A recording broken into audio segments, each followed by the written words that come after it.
Hey guys, welcome back.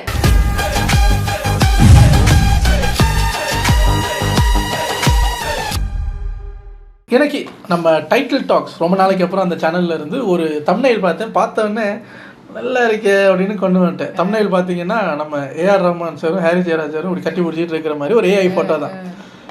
AR Rahman X Harris Jayaraj அப்படின்னு போட்டிருக்கு. Ultimate cross over அப்படின்னு போட்டிருக்காங்க. நம்ம ரஹ்மான் சார்கிட்ட வேலை செஞ்சு வெளியே வந்தவர் தான் ஹாரிஸுங்கிறது ஒரு தகவல். ஸோ ரெண்டு பேரோட பாட்டும் எனக்கு பிடிக்கும். முக்கியமாக ஹாரிஸோட பாட்டெல்லாம் ஒரு காலகட்டத்தில் அதெல்லாம் வேறு மாதிரி பாட்டு, ஒரு விதமாக இருக்கும். ஸ்டைலாக கிளாஸாக மாஸெல்லாம் கிடையாது. அந்த மாஸ் பிஜிஎம் பீட்ஸு அதுக்கெல்லாம் வேறவங்க இருக்காங்க. இது ஒரு தனி ட்ராக்கில் இருக்கும். அது செமையாக இருக்கும் அது. ஸோ எனக்கு அவரை ரொம்ப பிடிக்கும். ஏஆர் ரஹ்மானையும் ரொம்ப பிடிக்கும். இப்போ ரெண்டு பேரோட கிராஸ் ஓவர் பார்க்கலாம். இது என்ன வீடியோ ஏதுன்னு சத்தியமாக தெரியாது. கிராஸ் ஓவர் அவ்வளோதான். சரி வாங்க, இது ஒரு 8 minutes வீடியோங்கிறதுனால டக்குன்னு பார்த்துட்டு போயிடலாம். இப்போ நம்ம கையில போன் இருக்கு, நமக்கு பிடிச்ச பாட்டை போட்டு கேட்டுக்கிறோம். ஆனா 90கள்ல எல்லா வீடியோலயுமே ரொமான்ஸ் சாரிஸை கேட்கும். ஏன்னா டியூனிங் அப்படி இருந்துச்சு. அந்த டியூன் போட கீபோர்ட் பிளேயரா ரொமான்ஸ் சார் கூட இருந்தது ஹாரிஸ். ஹாரிஸ் மாம்ஸ் ரொமான்ஸ் சார் கூட ஜீன்ஸ் படைப்பா வரைக்குமே கீபோர்ட் பிளேயரா இருந்திருக்காரு. அப்புறம் 2001ல மியூசிக் டைரக்டர் அவதாரம் எடுத்தாரு மின்னலேல.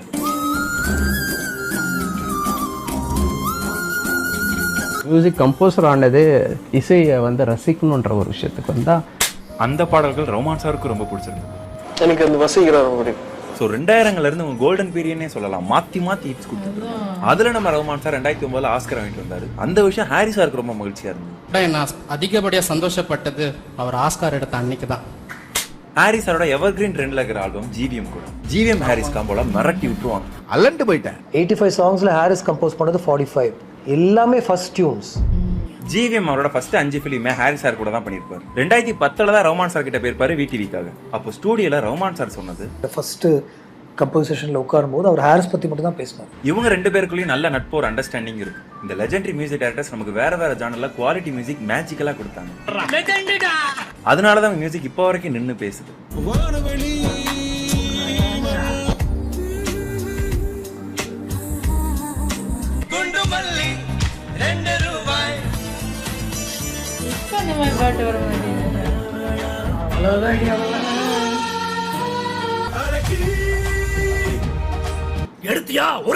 இப்ப மியூசிக் டைரக்ஷன்ல ரஹ்மான் சார் 180 படங்களுக்கு மேல பண்ணிருக்காரு. இவன்லாம் 200 படங்களுக்கு மேல போயிருச்சு. ஆனா அதே செட்ல இருக்கிற ஹாரிஸ் மட்டும் வெறும் 60 படம் தான். ஏன்னா ஹாரிஸ் சார் ஒரு நேரத்துல ஒரு படம் தான் பண்ணுவாரு. இன்னும் புரியுற மாதிரி சொல்லணும்னா, அவர் ஒரு விஷயத்துல ஒர்க் பண்றாருன்னா அந்த வேலையை தவிர வேற எந்த வேலையும் பார்க்க மாட்டாரு. நம்ம எல்லாருக்கும் தெரியும் ஹாரிஸ் சார் மின்னலே கம்போசிங் டைமிங்ல அது கூடவே ஆளவந்தான் ஆஃபர் வந்து தான சார் கிட்ட நான் மின்னலே பண்றதுனால ஆளவந்தான் என்னால பண்ண முடியாதுன்னு ரிஜெக்ட் பண்ணிட்டாரு. இது நமக்கு தெரிஞ்ச விஷயம். நம்ம ஏதோ இந்த ஒரு பெரிய படம் தான் ரிஜெக்ட் பண்ணிட்டாருன்னு நினைச்சிட்டு இருக்கோம். ஆனா ஹாரிஸ் சார் ரிஜெக்ட் பண்ண படத்தோடக்கும் இந்த ஒரு படம் தான் நிறைய பேசுறீங்க. But I gave up 125 films like this. சச்சின்ல இருந்து வேலை வரைக்கும் வரிசையா விஜய் படத்தை ரிஜெக்ட் பண்ணிருக்காரு. மோஸ்ட்லி அவர் ரிஜெக்ட் பண்ண படங்கள் எல்லாமே ரொம்ப பெரிய படமா தான் இருந்திருக்கு. தன்னுடைய கொள்கைக்கு ஒத்து வரலன்னா அது எவ்வளவு பெரிய ரெமினரேஷன் கொடுத்தா கூட படத்தை வேணான்னு. அப்படி அவர் வேண்டாம் என்று சொன்ன படம் தான் தசாவதாரம். அவர் ரெஃப்யூஸ் பண்ணாரு. he has got his own reasons for it. இதுல கொள்கைன்னு வாலி சார் சொல்றது அவர் ஒரு நேரத்துல ஒரு படம் தான் பண்ணுவாருன்றது. ஒரு பெரிய ஆக்ஷன் ஃபிலிம் வரும்போது கூடயே ஒரு லவ் ஃபிலிம் வரும். அந்த ஆக்ஷன் ஃபிலிம் பெரிய ஹீரோ இருப்பார், இது ஒரு புது ஹீரோ இருப்பார். பட் என்னால் ஒன்று தான் எடுக்க முடியும் போது ட்ரஸ்ட் மீன் அந்த பெரிய ஹீரோ படத்தை விட்டுட்டு நான் இந்த படத்தை பண்ணுவேன். அவர் ஏன் இப்படி பண்றாருன்னா, ஹாரிஸ் சார் கிட்ட எந்த பட கமிட்மெண்ட்டும் இல்லாம ஒரே ஒரு படம் மட்டும் பண்றாருன்னா ரொம்ப பீஸ்ஃபுல்லா ஃபுல் ஃபோக்கஸோட என்ஜாய் பண்ணி அந்த சாங் பண்ண முடியும். அப்போ அதோட ரிசல்ட் ரொம்ப சிறப்பா இருக்கும். இப்போ விஜய் சாரோட 10 படம் ரிஜெக்ட் பண்ணாலும் 11வது படம் தான் நண்பன். அந்த படத்தோட மியூசிக் குவாலிட்டி எங்க இருக்கு? அந்த படம் முடிகிற வரைக்கும் ஃபுல் ஃபோக்கஸ்ஸு அதெல்லாம் அந்த ஒரு படத்துக்கு தான். இந்த படத்துக்கு ஒர்க் பண்ணிட்டு இருக்கும்போது திடீர்னு பக்கத்தில் ஒரு ப்ராஜெக்ட், அது வேறு ஹீரோவை மைண்டில் வச்சுக்கிட்டு வேறு டியூன் போடும்போது அது கலையும் அப்படியே. ஆனால் அப்படி மல்டி டாஸ்க் பண்ணுற மியூசிக் டைரக்டர்ஸும் இருக்க தான் செய்கிறாங்க. ஒரு சில பேர் இப்படி ஏஆர் ரஹ்மான் சார் எல்லோரும் தூங்கும்போது நைட்டில் தான் அவர் முடிச்சு வேலை செய்வார். அது மாதிரி ஒவ்வொருத்தருக்கும் ஒவ்வொரு style. I want to enjoy my work.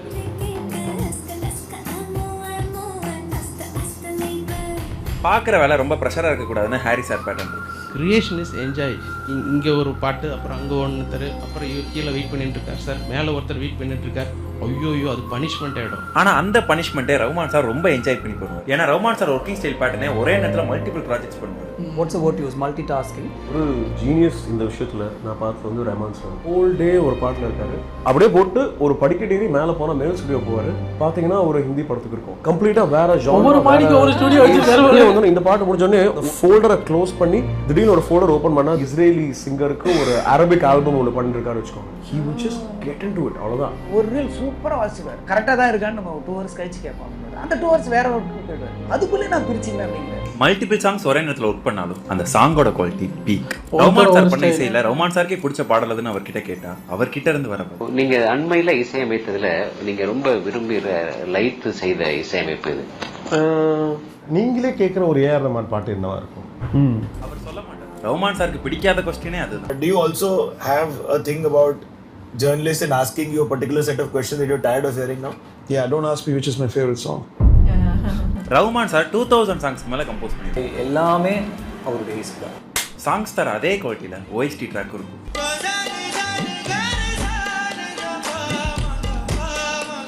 சாங்ஸோட background score தான் கஷ்டம். ஒரு படத்தில் 5 பாட்டு தான் இருக்கும், ஆனால் அதே படத்தில் பேக்ரவுண்ட் ஸ்கோர் மட்டும் 25 இருக்கும். எல்லாமே வேற வேற டியூனில் போடும். ரஹ்மான் சார் பண்ண மாஸ்டர் பீஸ் ட்ராக்னா எந்திரன் கிளைமேக்ஸில் பல ரோபோக்கள் சேர்ந்து ஒரு மிகப்பெரிய ரோபோவா உருவாடும். அந்த காட்சியை Shankar sir multiple technology use பண்ணி VFXல பயங்கரமாக செதுக்கி இருப்பார்.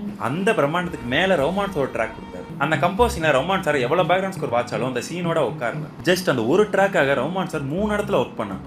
இந்த ரோபோ பேக்ரவுண்ட் மியூசிக் வந்து 3 இடத்துல நடக்குது. ஒன்று வந்து லண்டனில், அப்புறம் ஒன்று வந்து சென்னையில், ஒன்று பாம்பேல. 100 பேருக்கு மேலே ஒர்க் பண்ணி 20 பேருக்கு மேலே அந்த ட்ராக்கை மிக்ஸ் பண்ணி அவர் கிடைச்ச ரிசல்ட்.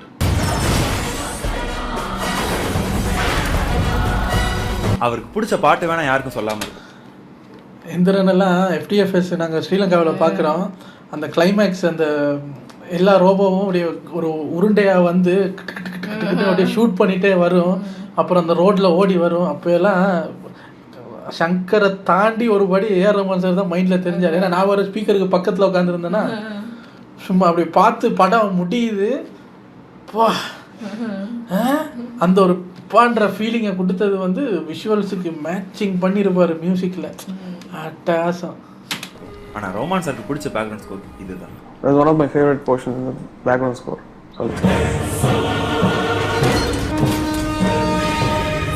இந்த அரிமா லிரிக்ஸ் யூஸ் பண்ணோம்.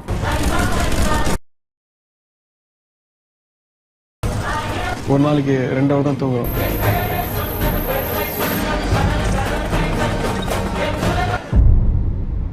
மியூசிக்கில் அக்கப்பலான்னு ஒரு விஷயம் இருக்குது. ரஹ்மான் சார் அவர் கம்போசிங்கில் எக்ஸ்பெரிமெண்டலாக நிறைய விஷயம் பண்ணுவார். அதில் ஒன்று தான் இந்த அக்கப்பலா. என்ன சார் ஒன்றுமே புரியலையே சார். அக்கப்பலான மியூசிக் இன்ஸ்ட்ருமெண்ட் எதுவுமே யூஸ் பண்ணாமல் மனிதர்கள் குரலை வச்சு மட்டுமே சாங் கம்போஸ் பண்ணுறது. அது இந்தியாவிலே முதல் முறையாக ரஹ்மான் சார் தான் பண்ணார். அந்த பாடல் 93 வந்த திருடா திருடா படத்தில் வர ராசாத்தி பாடல். ரஹ்மான் சார் மாதிரி ஒரு மியூசிக் டைரக்டர்னால இசைக்கருவிகளே பயன்படுத்தாம இசையை உருவாக்க முடியுது. இப்படி இசை ரஹ்மான் சாரா ஃபர்ஸ்ட்டு? எனக்கு யார் ஃபர்ஸ்ட்டு செகண்ட்னு தெரியாது. பட் அக்கப்பெல்லா வந்து எது முதல் வந்துச்சுன்னு கூட தெரியாது. இதுக்கப்புறம் கூட அது வந்திருக்கல எனக்கு தெரியாது. பட் கமல் சாரோட நம்ம ஒரு படம் இருக்குல்ல, அவர் கரணெல்லாம் நடிச்சிருப்பாங்க. அவர் அதில் இந்த மாஸ்டர் படத்தை இன்ஸ்பயர் பண்ண படம். அவர் அதில் ஒரு காலேஜ் ப்ரொஃபஸராக வந்திருப்பார். அதில் ஸ்டேஜ் ஷோவில் ஒரு பாட்டு அப்படின்னு ஸ்டூடெண்ட்ஸ் எல்லாம் சேர்ந்து வாயில தட்டிய ஒரு பாட்டு அது இருக்கும். ஸோ நான் அதுதான் ஃபர்ஸ்ட் நினைச்சுக்கிட்டு இருக்கேன். தெரியல எனக்கு பரிமாணங்கள்ல தெரியுது.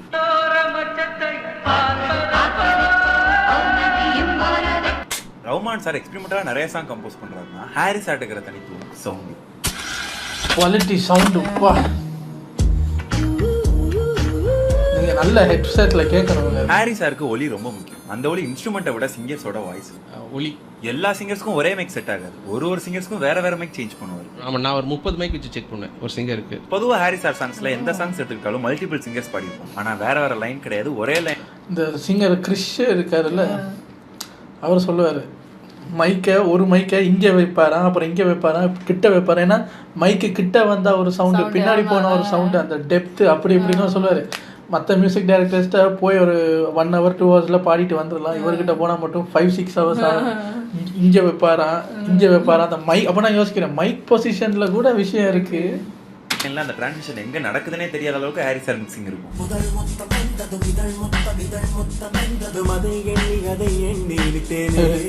அதே மாதிரி அநேக நாத்தாடி சாங்ல மேல் போர்ஷனே ரொம்ப கம்மியாக தான் இருக்கும். அதுக்கு மொத்தம் 3 சிங்கர்ஸ் பாடிருப்பாங்க. அதுல 2 வார்த்தைக்கு ஒரு சிங்கர்ஸ்னு மாற்றி மாற்றி போட்டிருப்பாங்க. சிங்கர் திப்பு பாடிட்டு இருக்கப்ப வெறும் 2 வார்த்தை காப்பிரைட் போட்டாங்க.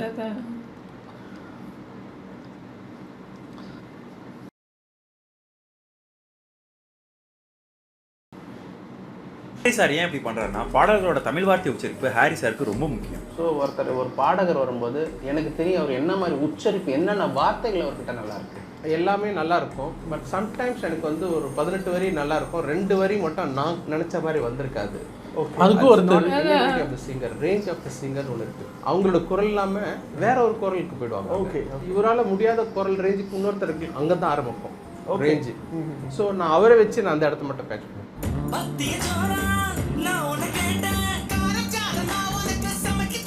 ரெண்டு வார்த்தை இன்னும் சொல்லு. ஆனா இப்போ இவரோட குரலுக்கு அவர் அந்த ரேஞ்சு போக முடியலன்னா அதுக்கு இன்னொரு சிங்கர் அப்படின்னா உங்களோட டேலண்ட் எங்க இருக்கு? அதே வாய்ஸ்ல இருக்கக்கூடிய சிங்கர் தேடி எடுக்கணும்ல. நம்ம எங்களுக்கு வித்தியாசமே தெரியாத அளவுக்கு. ஒரு சிங்கருக்கு ஒரு எழுத்து மட்டும் பாடின பாட்டுலாம் லிஸ்ட்ல இருக்கு. இது கொஞ்சம் ஓவர் ரேட்டட் தான். இந்தினம் பார்த்தேனில் Naresh Iyer song that song.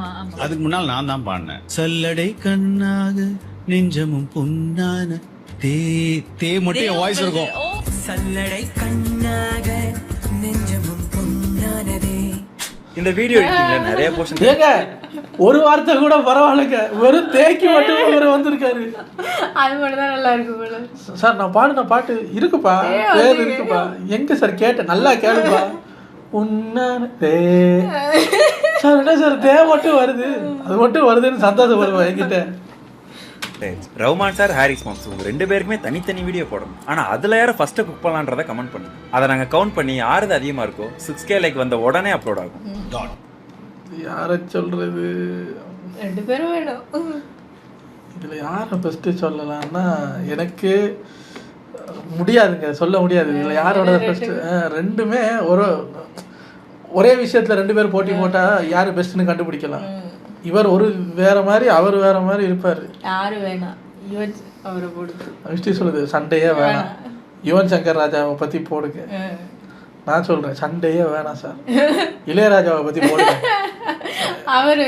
இவர் சொல்லுவாரு என்ன என் சேனல்ல காலி பண்ணலான்னு பாக்குறியா?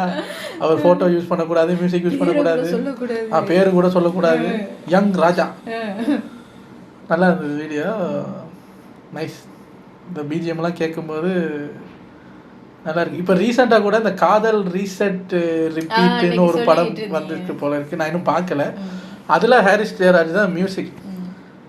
அதில் அவர் இந்த எம்மா கஜனி அப்படி இப்படின்னு பாட்டெலாம் போட்டிருக்காரு, நிறையா பாட்டு போட்டிருக்காரு. ஆனால் அதில் ஒரு பர்டிகுலர் பாட்டு மட்டும் எனக்கு இப்போ ரீசெண்டாக பிடிக்குது. லிரிக்ஸ் இன்னும் ஞாபகம் இல்லை, அதனால் உங்களுக்கு எனக்கு அது சொல்ல முடியலை. நீங்கள் செக் பண்ணி சொல்கிறேன், நீங்கள் வேணால் அதை போய் கேட்டு பாருங்களேன். ஏதோ ஒரு பழைய இளையராஜா பாட்டோ இல்லை ஏதோ ஒரு சாமி பாட்டு மாதிரி தான் இருக்குது. ஆனால் அதெல்லாம் யாருக்கு வேணும்? இப்போ கேட்க நல்லா இருக்கா, அவ்வளோதான். என்ன வந்து அன்பே அன்பேவா எனக்கு கேட்போம்.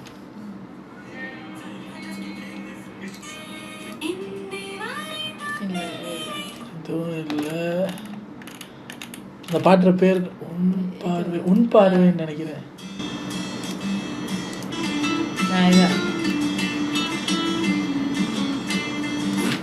உன் பார்வை, காதல் ரீசெட் ரிப்பீட். அதில் உன் பார்வைன்னு ஒரு பாட்டு இருக்குது, அதை போய் கேட்டு பாருங்களேன். அது இளையராஜா சாரோட ஒரு பாட்டை உங்களுக்கு கண்டிப்பாக ஞாபகப்படுத்தும், ஏதாவது ஒரு சாமி பாட்டை ஞாபகப்படுத்தும். பட் கிட்டாருனாலே நம்மளால் அடிச்சுக்க தேவையில்லை, அது கிட்டாரில் சும்மா பின்னி இருப்பார். காதல் ரீசெட் ரிப்பீட் அந்த படத்தோட பிஜிஎம்னு ஒரு வீடியோ தனியாக போட்டாங்க. அந்த படத்தில் வர்ற பிஜிஎம்ஸ் எல்லாம், அதில் ஒரு பிஜிஎம்மில் பார்த்தீங்கன்னா எலக்ட்ரிக் கிட்டார் இருக்குல்ல, அந்த ராக் சவுண்டு, அதில் இந்த டியூனை வாசிச்சிருப்பார். அது வேறு மாதிரி இருக்குது. இப்போ அந்த எனக்கு இந்த பாட்டு இப்போ ரீசெண்ட் டைமில் பிடிக்குது, விருப்பம்னா கேட்டு பாருங்கள், நல்லாயிருக்கும். உங்களை அடுத்த வீடியோவில் வந்து சந்திக்கிறேன். Take care.